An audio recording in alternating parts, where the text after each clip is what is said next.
안녕하세요. 어, 오랜만에 또 돌아왔습니다.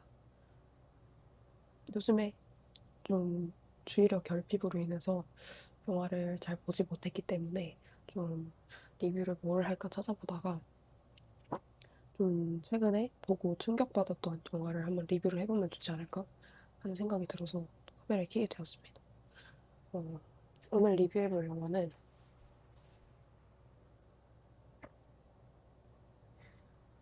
어떻게 해야 했을까라는 영화인데요.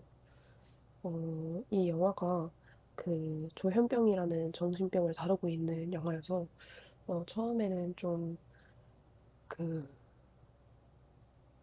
정신병에 대한 좀 무서움이라고 해야 될까요? 공포가 좀 있어서 보지 말자라고 생각을 했었는데 많은 사람들이 관심을 갖게 된 데는 이유가 있지 않을까 해서 고심 끝에 어, 영화를 보게 되었습니다. 일단 이 영화가 한국으로 개봉을 하기까지의 여정이 굉장히 긴데 처음에 일본에 4개밖에 없는 관에서 상영이 시작이 되었는데 시작한 지 8주 만에 100만 개의 관 이상을 돌파를 했다고 합니다. 어, 이 영화가 애초에 한국으로 개봉하기 전부터 1만 명 관객 수가 이미 넘었었고 6일 만에 3만 명이 넘었었대요. 음, 근데 이게 독립 영화임에도 불구하고 또 다큐멘터리 영화임에도 불구하고 이 굉장히 척도가 이렇게 수직으로 상승하는 그런 이게 정말 쉽지 않다고 알고 있거든요, 저는. 그래서 좀 보고 음, 왜 이렇게까지 사람들이 많이 보게 되었을까 하는 이제 궁금증이 이제 마구마구 막 샘솟아가지고 보게 되었던 것 같습니다. 이 영화가 처음에 시작될 때 어떤 멘트로 시작이 되냐면, 이 영상은 누나가 중이병을 겪게 된 이유를 밝히려고 만든 것이 아닙니다.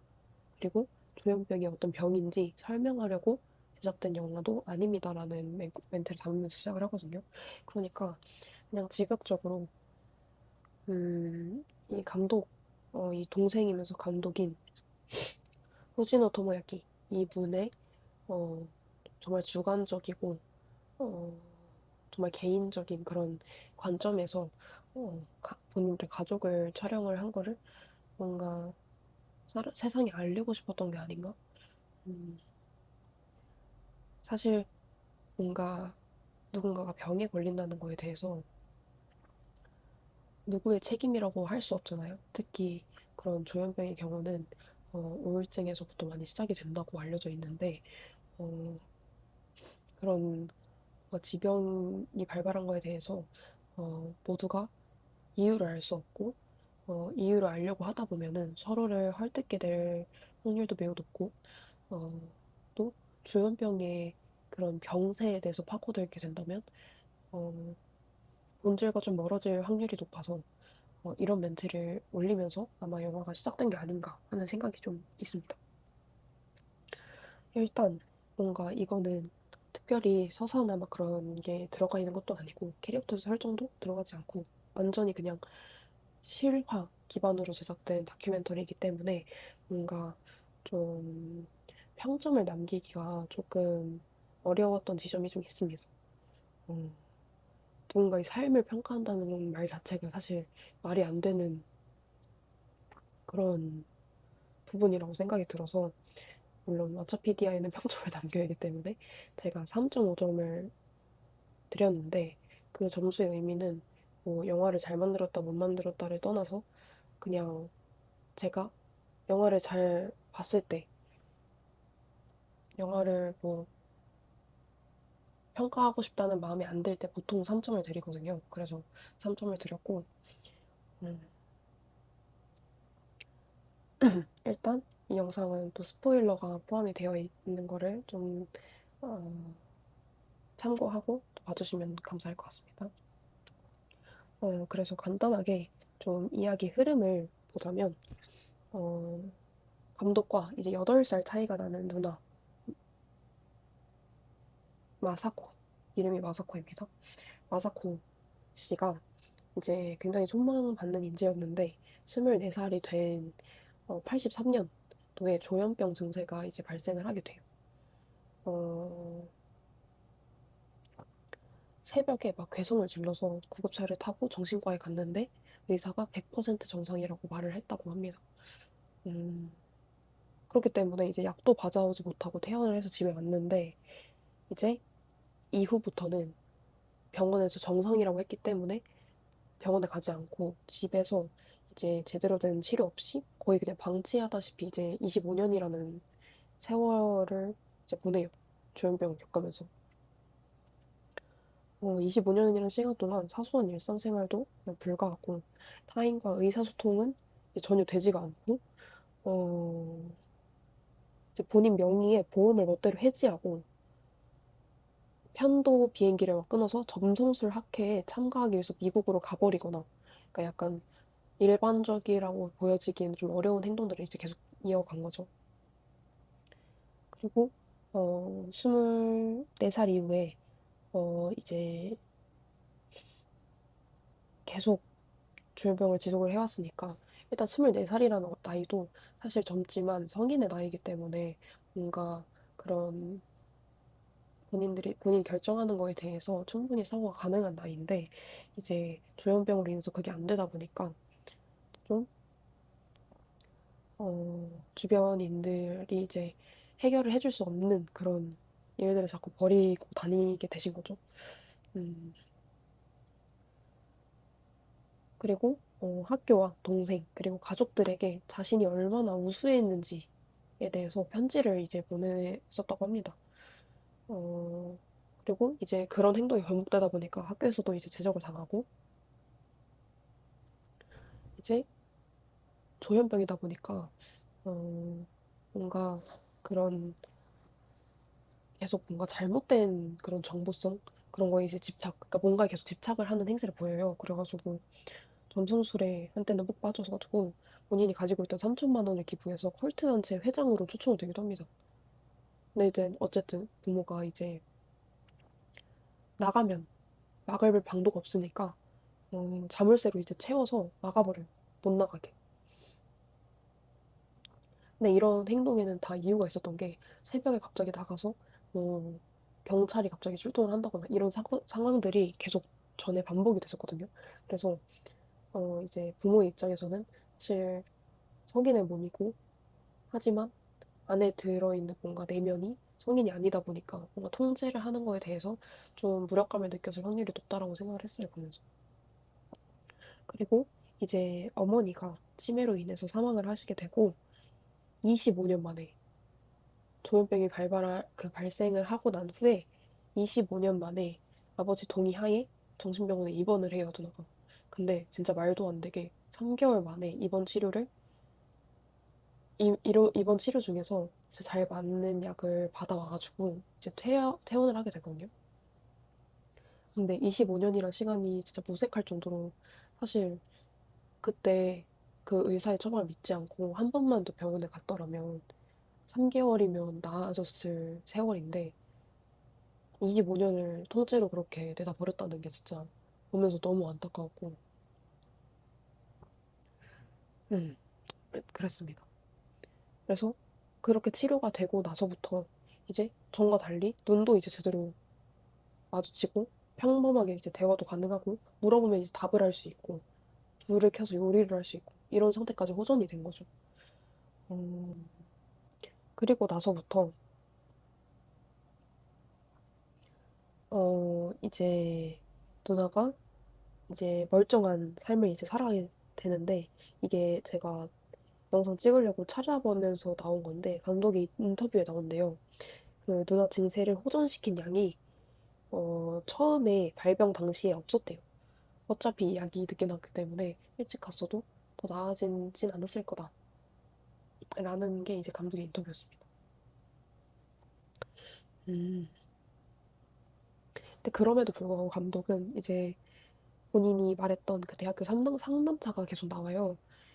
그 상담사가 이제 가족 상담을 제안을 했었는데 그게 92년도입니다. 92년도고 처음에 이 증세가 발생했던 게 83년도니까 한 약 9년 정도 9년이 아니죠. 11년이죠. 11년 정도로 단축할 수 있는 그런 기회가 있었음에도 불구하고 좀 그러지 못했다는 거가 좀 아쉽지 않았을까? 아쉽지 않나. 어, 이미 시간은 흘러가 버렸지만 그때 다시 돌아갈 수 있다면 그러면 좀 더 약 처방을 좀 더 빨리 받지 않았을까라는 뭔가 아쉬움이 담긴 인터뷰도 남겼다고 합니다. 그리고 나서 이제 완치가 된 게 아니었어요. 조현병이. 그래가지고 이제 가끔씩 새벽에 뭐 누군가 자기를 쫓아왔다. 집에 뭔가 누가 이제 자신이 편의점에 갔다 왔더니 집에 모르는 남자들이 있어서 경찰에게 막 신고를 한다. 이런 행동을 약간 가끔씩 보입니다. 근데 그럼에도 불구하고 전에 비해서 굉장히 호전된 모습으로 계속 나오는데 그러다가 이제 60대 초반에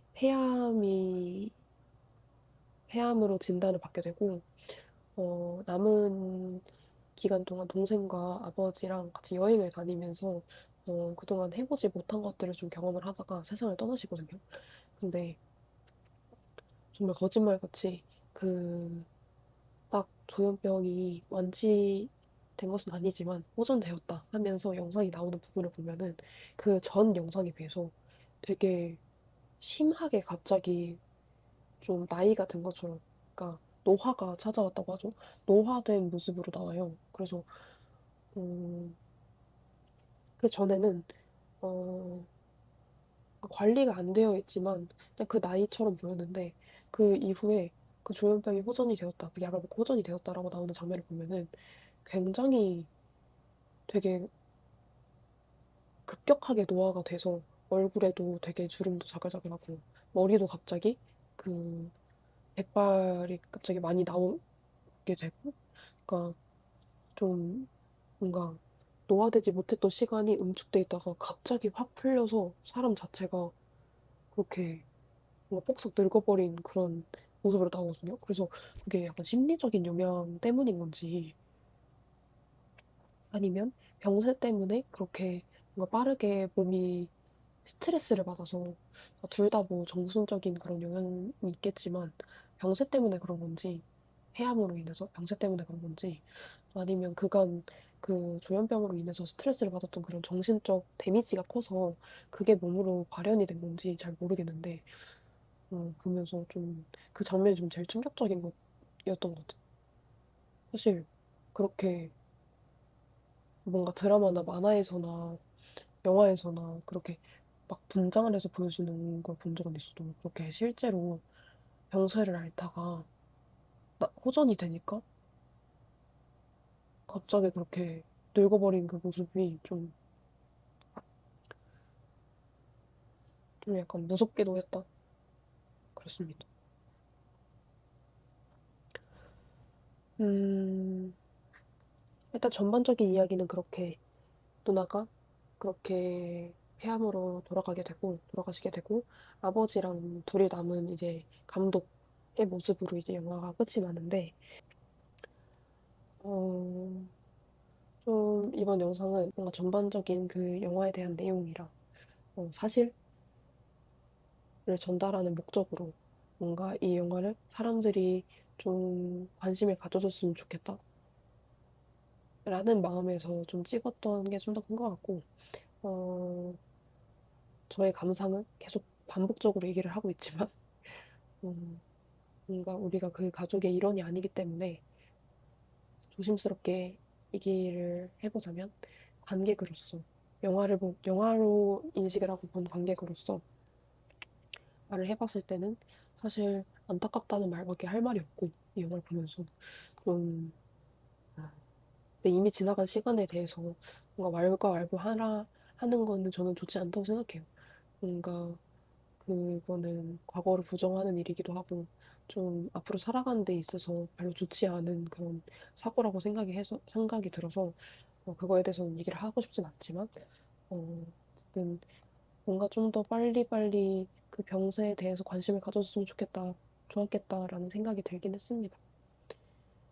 음, 근데 사실 이게 사람들이 왜 관심을 갖냐에 대해서 제가 좀 생각을 해봤는데, 이게 단순히 조현병을 가지고 있는 누나의 가족들을 담은 영화여서 뭔가 우리가 평소에 접하기 어려운 형식의 영화여서 사람들이 관심을 가졌나? 라고 생각하기에는 너무 단순한 이유잖아요. 그래서 좀 곰곰이 생각을 해봤는데,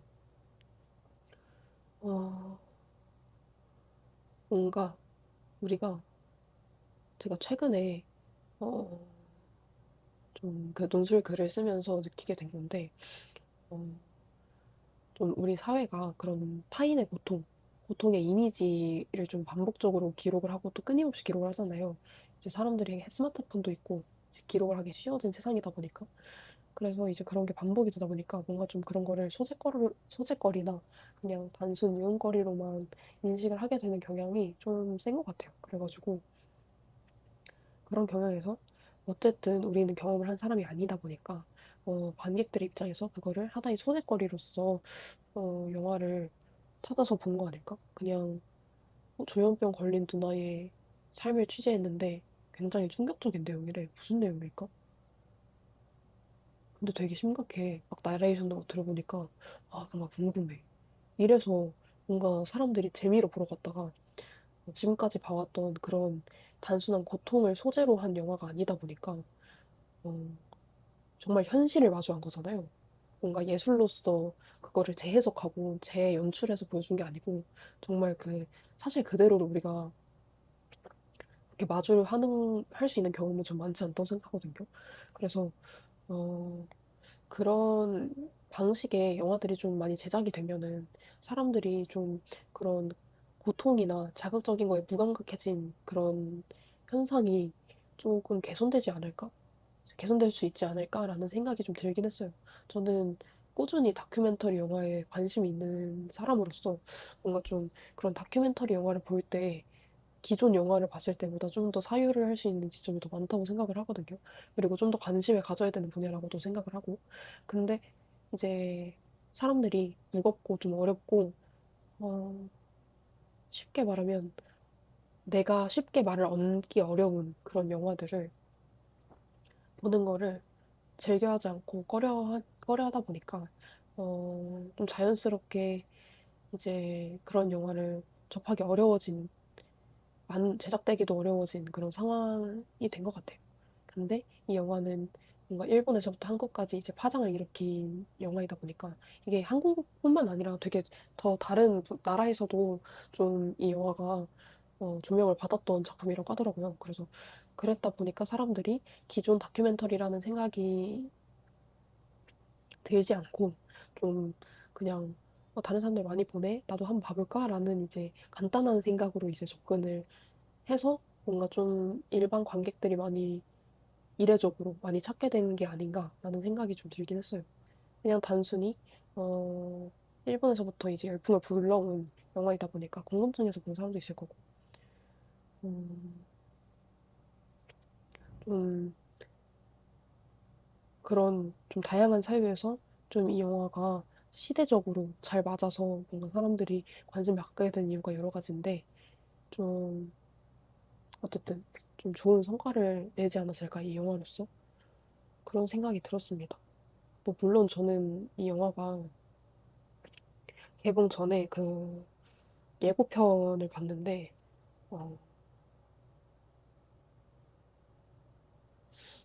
사실 저는 조현병이라는 이제 병에 대해서 이제 잘 정확히 알지 못하는 상태였고 이제 그 영상을 보고 조현병이 정확히 뭐지? 라는 이제 약간 궁금증이 들기도 했고 어, 사실 그 가족의 결말이 너무 궁금했어요. 그 저랑 같은 이유로 보신 분들이 굉장히 많을 거라고 생각이 드는데 그래서 이 가족들이 어떤 결말을 맞이하게 됐을까? 개인적으로는 좋은 결말이었으면 좋았을 텐데 라는 이제 생각으로 근데 현실이 마냥 좋기만 하진 않으니까 또 영화보다 더 영화 같은 현실이 많잖아요. 요즘에는 특히나 그렇기 때문에 뭔가 아니면 좋겠다는 마음으로 이 영화를 보러 가려는 마음에 저는 좀 보러 가게 되었던 것 같은데 다른 분들은 또 어떤 생각으로 이 영화를 보러 가게 되신 건지는 잘 모르겠습니다. 뭐 하여튼 좀 사람들이 요즘에 남의 고통이나 뭔가 그런 타인의 고통이나 뭔가 그런 논란거리에 대해서 좀 소재거리로 생각을 하고 그냥 마녀 사냥을 하려는 그런 계기 정도로만 여기는 그런 경향이 좀 많은 것 같아서 어, 뭔가 이런 다큐멘터리 영화들이 좀 더 많이 생겨났으면 좋겠다는 저는 좀 희망사항도 있습니다. 어, 현실을 마주했을 때 좀 더 오는 충격이 강하다고 생각하거든요. 그게 픽션일 때는 좀 덜해요. 왜냐면 어차피 현실 아니잖아. 라고 생각을 해버리면 그만이니까. 근데 이제 우리가 이제 실제로 뭔가 과거에 일어났던 참사나 사회적 사건들이 일어났던 현장이나 그런 박물관에 가면은 보고 이제 충격을 받는 이제 사람들도 많고 저도 갈 때마다 항상 뭔가 제가 알지 못했던 것들에 대해서 이제 알게 되었을 때 되게 뭔가 정서적으로나 심리적으로 충격을 올 때가 되게 많았는데 그런 것들이 조금 무지해졌다 보니까 사람들이 그런 것들에 대해서 좀 무지해졌다 보니까 그런 걸로 인해서 좀 피해를 보고 2차적으로 가해가 일어나는 상황들이 좀 저는 많이 일어나는 것 같아서 좀 안타깝다고 생각이 드는데 그런 지점에서 좀 다시 생각을 해볼 수 있게 하는 영화가 아닌가. 뭔가 이게 단순 이런 조용함을 앓고 있는 누나에 대한 다큐멘터리로서만 봐도 전 충분히 값어치 있는 영화라고 생각이 들지만 뭔가 2차적으로 뻗어나간다면 우리 사회가 그런 것을 어떻게 받아들이고 있는지에 대해서 조금 더 생각을 해볼 수 있는 영화이지 않을까. 그런 좀 이야기의 주제를 던져주는 영화이지 않을까 하는 생각이 들어서 보면서 좀 생각이 많았고, 주변에 이걸 본 친구가 있다면 뭔가 좀 더 이거에 대해서 이야기를 해보고 싶다. 그러니까 저는 어떤 영화를 봤을 때 이야기하고 싶게 만드는 영화가 정말 잘 만든 영화라고 생각이 들어. 그게 좋은 얘기든 안 좋은 얘기든 우리가 계속 생각할 수 있게 만드는 그런 영화는 영화의 그런 역할을 다 했다고 생각하거든요. 물론 봤을 때 즐겁고 재밌다로 끝나는 영화도 존재해야죠. 존재해야 되는데 저는 지금 우리 사회가 조금 더 생각을 필요로 하는 사회가 되었으면 좋겠는데 좀 그런 게 부족한 것 같아서 좀 그런 거를 할 수 있는 기회로서 이런 영화가 좀 시기상조로 잘 나온 것 같다라는 생각이 들었고 여러분들도 극장에 가서 좀 보실 수 있으면은 한 번 정도는 보시는 걸 진짜 추천드립니다. 뭐 이거를 본다고 막 보고 내가 정신적으로 어질어질해질 것 같아가지고 못 보겠다 하시면 뭐 어쩔 순 없지만 사실 그런 영화는 아닌 것 같거든요. 제가 봤을 때 뭔가 이걸 봄으로써 나한테까지 영향이 오는 영화는 아니고 뭔가 제3자에서 그런 상황을 바라보게 하는 그리고 그 상황을 우리 사회로 가져와서 대입할 수 있게 하는 영화라고 생각이 들어서 좀 한 번쯤은 꼭 봐보면 좋겠다라는 생각이 좀 들었어요. 이게 좀 다른 영화에 비해서는 수요층이 적다 보니까 어, 독립영화관이나 뭐 조조나 심야로밖에 상영을 잘 안 하더라고요. 그래서 어, 볼 수 있을 때 꼭 보시는 걸 또 추천드립니다. 이게 또 OTT에는 안 올라온다고 하더라고요. 아무래도 개인적인 이야기를 담은 다큐멘터리다 보니까 좀 OTT에 업로드돼서 사람들에게 너무 광범위하게 보여지는 거에 대해서 조금 거부감이나 조금 개인적인 그런 게 없어진다고 생각이 드셔서 좀 그 OTT 공개를 하지 않는 걸로 하신 걸로 알고 있는데 그래서 영화관에서 보시면 좋을 것 같다. 라는 생각이 들었습니다. 이 얘기를 너무 여러 번 했나요? 뭐 하여튼 그렇고 오늘 얘기는 좀 주저리 이야기가 많았는데 뭔가 짧게 이야기를 하면은 오해를 불러올 수 있는 지점이 너무 많은 영화이다 보니까 좀 오해를 없애기 위한 제 설명에 부연 설명에 대한 또 부연 설명을 늘어놓다 보니까 또 영상이 길어졌네요. 어, 그래도 어쨌든 제가 전하고자 하는 바를 온전하게 전했으면 좀 만족합니다. 좀 궁금하거나 리뷰해 주셨으면 좋겠다 하는 영화나 드라마가 있으면은 제가 또 열심히 보고 제 관점에서 잘 리뷰를 해서 또 영상을 찍어볼 테니까 또 댓글 남겨주시면은 제가 또 참고를 하도록 하겠습니다. 어, 또 요즘에 여름에서 가을로 넘어가는 시기다 보니까 또 감기 걸리기가 쉬운데 또 다들 몸조리 잘 하시고, 또 날 풀리면은 피크닉도 좀 가시고, 네. 영상은 여기까지고요. 또 이제 다음 영상으로 찾아뵙도록 하겠습니다. 안녕.